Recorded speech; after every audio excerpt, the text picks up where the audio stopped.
Hello, Rana, and welcome to the conference. I hope you're enjoying your experience so far. Yeah, thanks. It's been a great experience. My first time in Belgrade, so I'm really loving it. Yeah.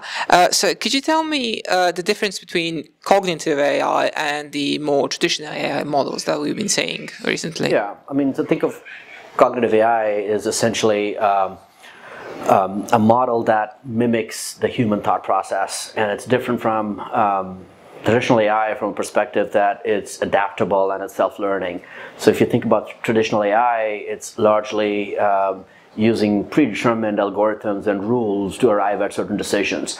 And conversely, in a cognitive AI model, it's a self-learning adaptive model which is able to not only understand but just reason and learn from lots of unstructured data. So it's able to then make these very complex and intelligent decisions that are typically not possible in a traditional AI model, and it uses various techniques that are available to traditional AI, such as data mining, pattern recognition, and natural language processing, but it's just focused on adaptability and sort of allowing it to sort of derive those decisions from unstructured data.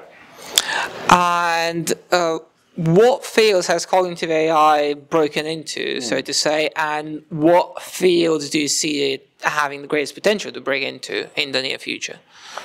Yeah, so I mean, cognitive AI is really tapping into the system's one thinking in the human brain, which is intuitive and sort of effortless, and sort of comes from sort of the gut piece of it, which is really how most of the human brain functions.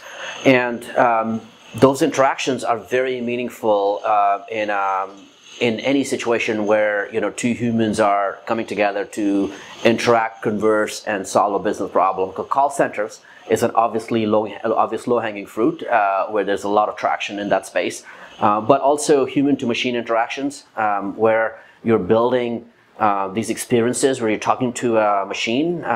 It could be a voice-enabled device, or it could be your home companion robot, where you're trying to have a conversation. Having a conversation is a very high bar. You need to understand more than NLP and NLU. You need to understand the state of mind, emotions, behaviors. So those interactions, cognitive AI is incredibly useful in.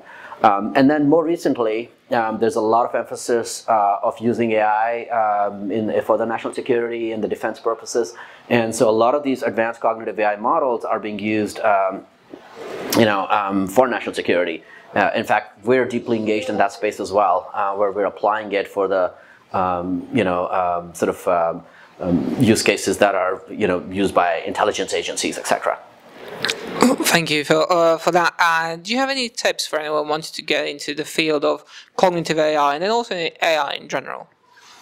Yeah, I mean, I think it's a fascinating time to get into the field of AI for sure, obviously, there's a lot of awareness in the education sector, so there's a lot of tools now available.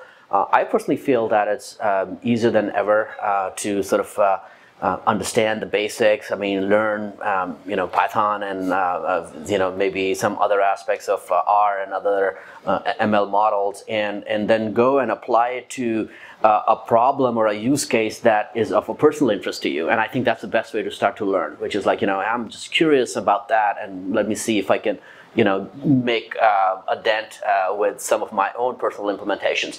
And once you understand the basics, I mean, there's a lot of companies doing really incredible work. Find a place where there's research happening or problem solving happening that's close to your heart, and go at it. I mean, it's incredibly fun and very, very satisfying when you kind of sort of see it come together. Yeah. Thank you for your insights, and I do hope you enjoy the rest of the conference. And thank you for attending. Thank you.